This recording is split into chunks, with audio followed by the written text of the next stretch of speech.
ಎಲ್ಲರಿಗೂ ನಮಸ್ಕಾರ. ನಿಮ್ಮಲ್ಲಿ ತುಂಬಾ ಜನಕ್ಕೆ ಗೊತ್ತೇ ಇರುತ್ತೆ, ಕೆಲಸಕ್ಕೋಸ್ಕರ ಊರಿಂದ ಊರಿಗೆ ಹೋಗುವಂಥದ್ದು ಇತ್ತೀಚಿನ ದಿನಗಳಲ್ಲಿ ತುಂಬಾ ಕಾಮನ್ ಆಗಿಬಿಟ್ಟಿದೆ. ಸೊ ಕೆಲಸಕ್ಕೋಸ್ಕರ ಒಂದು ಊರಿಂದ ಒಂದು ಊರಿಗೆ ಹೋಗುವಂಥದ್ದು, ಮತ್ತೆ ಇಡೀ ಫ್ಯಾಮಿಲಿನೂ ಕೂಡ ಹೋಗ್ಬಿಡುತ್ತೆ ಕೆಲಸ ಮಾಡಬೇಕು ಅಂತ ಹೇಳಿ. ಅವರ ಒಂದು ಊರಲ್ಲಿ ಕೆಲಸ ಸಿಗಲ್ಲ, ಸೊ ಹಂಗಾಗಿ ಊರಿಂದ ಊರಿಗೆ ಹೋಗ್ಬಿಡ್ತಾರೆ. ಇಲ್ಲಿ ಮೇನ್ ಪ್ರಾಬ್ಲಮ್ ಆಗಿರುವಂಥದ್ದು ಏನಂದ್ರೆ, ಮಕ್ಕಳನ್ನು ಕೂಡ ಆ ಒಂದು ತಂದೆ ತಾಯಿಗಳು ಬಂದು ಕೆಲಸಕ್ಕೋಸ್ಕರ ಕರ್ಕೊಂಡು ಹೋಗ್ಬಿಡ್ತಾರೆ. ಅವರಿಂದ 10ನೇ ಕ್ಲಾಸ್ ಆಗಿರ್ಬೋದು, 5ನೇ ಕ್ಲಾಸ್ ಆಗಿರ್ಬೋದು, ಅವರ ಒಂದು ಊರಲ್ಲಿ ವಿದ್ಯಾಭ್ಯಾಸನ ಬಿಡಿಸಿ ಬೇರೆ ಒಂದು ಊರಿಗೆ ಕರ್ಕೊಂಡು ಹೋದಾಗ ಆ ಒಂದು ಮಗುನ ಒಂದು ವಿದ್ಯಾಭ್ಯಾಸ ಏನಾಗಬೇಡ ಹೇಳಿ, ಕೆಲವೊಂದು ತಂದೆ ತಾಯಿಗಳು ಬಂದು ಜೊತೆ ಕರ್ಕೊಂಡು ಹೋದ್ರು ಕೂಡ ಎಲ್ಲಿ ಕೆಲಸ ಮಾಡ್ತಾರೋ ಅಲ್ಲಿ ಗೌರ್ಮೆಂಟ್ ಶಾಲೆಗಳಿಗೆ ಹಾಕ್ಬಿಡ್ತಾರೆ, ಇಲ್ಲ ಯಾವ್ದನ್ನ ಒಂದು ಸ್ಕೂಲ್ಗೆ ಹಾಕ್ತಾರೆ.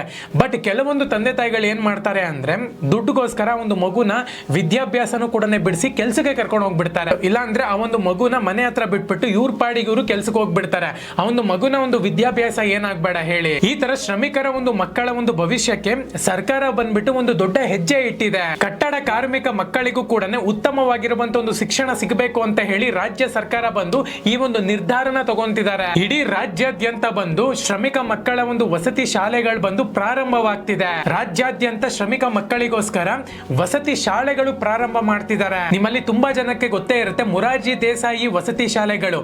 ಸೊ ಅದೇ ತರನೇ ಅದರ ಒಂದು ರೆಫರೆನ್ಸ್ ನ ತಗೊಂಡು ಇವಾಗ ಹೊಸ ಶಾಲೆಗಳನ್ನ ಆರಂಭ ಮಾಡ್ತಿದ್ದಾರೆ. ಎಲ್ಲೆಲ್ಲಿ ಈ ಒಂದು ಶಾಲೆಗಳು ಇರುತ್ತೆ ಅಂದ್ರೆ ಇಡೀ ಕರ್ನಾಟಕದಲ್ಲಿ ಇರುತ್ತೆ. ಬೆಂಗಳೂರು ಸೇರಿ 31 ಜಿಲ್ಲೆಗಳಲ್ಲಿ ಶ್ರಮಿಕ ಮಕ್ಕಳಿಗೋಸ್ಕರನೇ ವಸತಿ ಶಾಲೆಗಳು ಪ್ರಾರಂಭವಾಗ್ತಿದೆ. ಇದನ್ನ ಯಾರು ಪ್ರಾರಂಭ ಮಾಡ್ತಿದ್ದಾರೆ ಅಂದ್ರೆ, ಕಾರ್ಮಿಕರಿಗೋಸ್ಕರನೇ ಕಾರ್ಮಿಕ ಸಚಿವ ಸಂತೋಷ್ ಎಸ್ಲಾಡ್ ಅವರ ಒಂದು ನೇತೃತ್ವದಲ್ಲಿ ಹಾಗೂ ಮುಖ್ಯಮಂತ್ರಿ ಸಿದ್ದರಾಮಯ್ಯ ಅವರ ಸಚಿವ ಸಂಪುಟದಿಂದ ಅನುಮೋದನೆ ಆಗಿದೆ. ಒಟ್ಟು ಎಷ್ಟು ಬಜೆಟ್ ಅಲ್ಲಿ ಒಂದು ಶಾಲೆಗಳ ನಿರ್ಮಾಣ ಆಗ್ತಿದೆ ಅಂದ್ರೆ 1125 ಕೋಟಿಯಲ್ಲಿ ಆಗ್ತಿದೆ. ಅನುದಾನನೂ ಕೂಡ ಅಷ್ಟೇ ಆಗಿದೆ. ಅಷ್ಟು ಕೋಟಿಯಲ್ಲಿ ಎಲ್ಲ ಶಾಲೆಗಳನ್ನು ಕೂಡ ಕಂಪ್ಲೀಟ್ ಮಾಡಬೇಕು. ಶ್ರಮಿಕ ಮಕ್ಕಳ ಒಂದು ಭವಿಷ್ಯಕ್ಕೆ ಸರ್ಕಾರ ಬಂದ್ಬಿಟ್ಟು ಈ ಒಂದು ದೊಡ್ಡ ಹೆಜ್ಜೆ ಇಟ್ಟಿದೆ ಅಂತಾನೆ ಹೇಳ್ಬೋದು.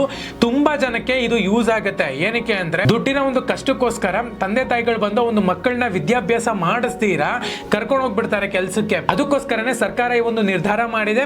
ಸಂತೋಷ್ ಲಾಡ್ ಅವರನ್ನು ಕೂಡ ಇದರ ಒಂದು ನೇತೃತ್ವನ ವಹಿಸಿಕೊಂಡು ಎಲ್ಲಾ ಕಡೆನೂ ಕೂಡ ಶಾಲೆಗಳನ್ನ ಪ್ರಾರಂಭ ಮಾಡ್ತಿದ್ದಾರೆ. ಶಿಕ್ಷಣ ಯಾರ ಸೊತ್ತು ಅಲ್ಲ, ಎಲ್ಲರಿಗೂ ಕೂಡ ಸಮವಾಗಿ ಶಿಕ್ಷಣ ಸಿಗಬೇಕು, ಉಚಿತವಾಗಿ ಎಲ್ಲರಿಗೂ ಕೂಡ ಶಿಕ್ಷಣ ಸಿಗಬೇಕು ಅಂತ ಹೇಳಿ ಸರ್ಕಾರ ಬಂದ್ಬಿಟ್ಟು ಈ ಒಂದು ನಿರ್ಧಾರ ತಗೊಂಡಿದೆ. ಶ್ರಮಿಕ ಮಕ್ಕಳಿಗೂ ಕೂಡ ಉತ್ತಮವಾಗಿರುವಂತಹ ಒಂದು ಶಿಕ್ಷಣ ಸಿಗಬೇಕು. ರಾಜ್ಯಾದ್ಯಂತ ಶ್ರಮಿಕ ಮಕ್ಕಳ ವಸತಿ ಶಾಲೆಗಳು ಪ್ರಾರಂಭವಾಗಬೇಕು. ಇದು ಖಂಡಿತವಾಗ್ಲೂ ಕೂಡ ಭವಿಷ್ಯ ನಿರ್ಮಾಣದ ಹೆಜ್ಜೆ ಆಗುತ್ತೆ. ಈ ಒಂದು ವಿಷಯ ಬಂದು ನಿಮ್ಗೆ ಮೊದಲನೇ ಬಾರಿ ಗೊತ್ತಾಗ್ತಿತ್ತು ಅಂತ ಹೇಳೋದಾದ್ರೆ, ಕಂಟೆಂಟ್ ಇಷ್ಟ ಆಗ್ತಿತ್ತು ಅಂದ್ರೆ ಸಬ್ಸ್ಕ್ರೈಬ್ ಮಾಡ್ಕೊಂಡು ಬೆಲ್ ಐಕಾನ್ ಕ್ಲಿಕ್ ಮಾಡೋದು ಮರಿಬೇಡಿ.